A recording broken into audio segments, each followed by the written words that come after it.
বলতেন, প্রবন্ধ পড়ে লোকে তাকে যতটা পণ্ডিত ভাবে, তিনি আসলে তেমন পণ্ডিত নন। 5টা বই দেখে প্রবন্ধ লিখেছেন মাত্র। তবে সত্যিকারের পণ্ডিত হওয়ার স্পৃহা বারবার জেগে উঠে তাকে গবেষণার কাজে ঠেলে দিয়েছে। অনেকদিন পর্যন্ত ভেবে রেখেছিলেন বড় হলে ইঞ্জিনের ড্রাইভার, না হলে গার্ড হবেন। সেসব কিছুই হলেন না। কিন্তু একদিন বর্ধমান রেল স্টেশনে দেখেছিলেন রবীন্দ্রনাথ দাঁড়িয়ে আছেন ওভারব্রিজের পাটাতনের তলায়। কি সুন্দর চেহারা, রিজু, দীর্ঘকায়, ধবধবে রং, কালো রঙের জোব্বা গায়ে, মাথায় কালো টুপি, কাঁচা পাকা সরু লম্বা দাড়ি। খুব খুশি হয়েছিলেন সেদিনে স্কুলে পড়া ছেলেটি। রবীন্দ্রনাথকে নিজের চোখে হঠাৎ করে এভাবে রেল স্টেশনে দেখতে পাবেন স্বপ্নেও কল্পনা করতে পারেননি। মনে মনে খুব আনন্দিত হলেন। রবীন্দ্রনাথ সেদিন পশ্চিম থেকে যাবেন বোলপুর। তিনি অপেক্ষা করছিলেন কলকাতা থেকে আসা ট্রেনের জন্য। সেই গাড়ি কিছু সময়ের মধ্যেই সংলগ্ন 3 নম্বর প্ল্যাটফর্মে এসে পড়বে। সুকুমার সেন বিলেত থেকে ডিগ্রি আনতে পারেননি, কারণ বাংলার বাঘ স্যার আশুতোষ মুখোপাধ্যায়ের অকাল মৃত্যু। তিনি সুকুমার বাবুর থিসিস কপি চেয়ে নিয়েছিলেন নিজে পড়বেন বলে। তবে সেই নিয়ে খেদ ছিল না সুকুমার সেনের।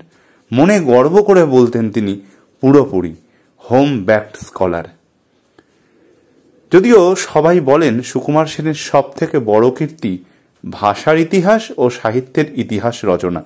ওডিবিএল সহজপাঠ্য ছিল না, সহজ প্রাপ্য তো নয়, তাই লিখতে হলো ভাষার ইতিবৃত্ত।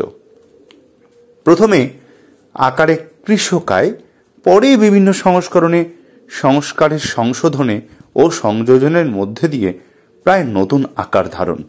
সত্যি বলতে সুকুমার সেনকে সচরাচর ভাষা বিজ্ঞানী, মিথ ও ধর্মকথার ব্যাখ্যাতা ও ঐতিহাসিক তথ্য সন্ধানী বলা হয়, তাই তার সমাদর খ্যাতি। কিন্তু আমরা ভুলে যাই তিনি বাংলা সাহিত্য সমালোচকদের মধ্যেও অগ্রগণ্য ছিলেন। সারা জীবন সুকুমার সেন পুরস্কার তিরস্কারকে ভ্রুক্ষেপ করেননি। সংবর্ধনা পুরস্কার পেয়েছেন, কিন্তু যা প্রাপ্য ছিল তা পাননি। বিলাতের রয়্যাল এশিয়াটিক সোসাইটির ত্রৈবার্ষিক স্বর্ণপদক পেয়ে অত্যন্ত খুশি হয়েছিলেন। বলেছিলেন, নোবেল পুরস্কার পেলেও আমি এতটা খুশি হতাম না। কঠিন অসুখে পড়ে জীবন সংশয় হলে গৃহদেবতা রঘুনাথের আশীর্বাদে রোগমুক্তির পরে নামকরণ হয় রঘুনাথ। তবে অনিল হোক বা রঘুনাথ, কেউ স্থায়ী হতে পারেননি। স্কুলে ভর্তি হওয়ার সময় সুকুমার নাম সবার পছন্দ হলে সেই নামে আত্মপ্রকাশ ও আত্মপরিচয়, পাণ্ডিত্য আর রসবোধের সম্মিলনে আচার্য সুকুমার সেন বাংলা ভাষা ও সাহিত্যের ইতিহাসে একটি চিরস্মরণীয় নাম হয়ে থাকবে। ইন্টারমিডিয়েট পড়ার সময় সব থেকে পছন্দের সাবজেক্ট ছিল গণিত। সেই সময় বীজগণিত নিয়ে কিছু গবেষণা করেছেন। ক্যালকাটা ম্যাথমেটিক্যাল সোসাইটিতে নিজের আবিষ্কৃত থিওরেম পাঠিয়ে প্রশংসা অর্জন করেছেন। তবে দুঃখের বিষয়, সংস্কৃত কলেজে ভর্তি হয়ে গণিত ছাড়তে হয়, কারণ সেখানে গণিত ছিল না। যখন এমএ পরীক্ষা দিচ্ছেন, একটি বাক্যে একটি পদে সামান্য ভুল। সুকুমারবাবু উত্তরপত্রে রবীন্দ্রনাথের ভাষাচার্য আচার্য সুনীতি কুমার চট্টোপাধ্যায়ের দৃষ্টি আকর্ষণ করে লিখে দিয়েছিলেন আসল উত্তরটা। সুনীতি কুমারবাবু সেই ঘটনা ভুলে যাননি। বেশ কয়েক বছর পরে মোহাম্মদ সাইদুল্লাহর সঙ্গে অন্যতম প্রিয় ছাত্রের পরিচয় করিয়ে দেওয়ার সময় বলেন, ইনি আমার ছাত্র, আমার প্রশ্নপত্রে ভুল ধরেছিলেন। সুনীতি কুমার চট্টোপাধ্যায়ের নির্দেশে বঙ্গীয় সাহিত্য পরিষদ পত্রিকায় সুকুমার বাবুর প্রথম গবেষণামূলক প্রবন্ধ বাংলার নারী ভাষা প্রকাশিত হয়। এইভাবে গুরু শিষ্যের মধ্যে ধীরে ধীরে মানসিক অন্তরঙ্গতা গড়ে উঠল।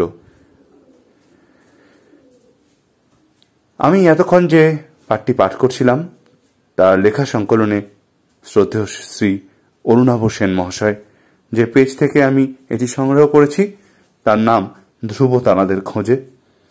এই পেজের আরো অনেক প্রতিবেদন আগে আমি পাঠ করেছি এই চ্যানেলে।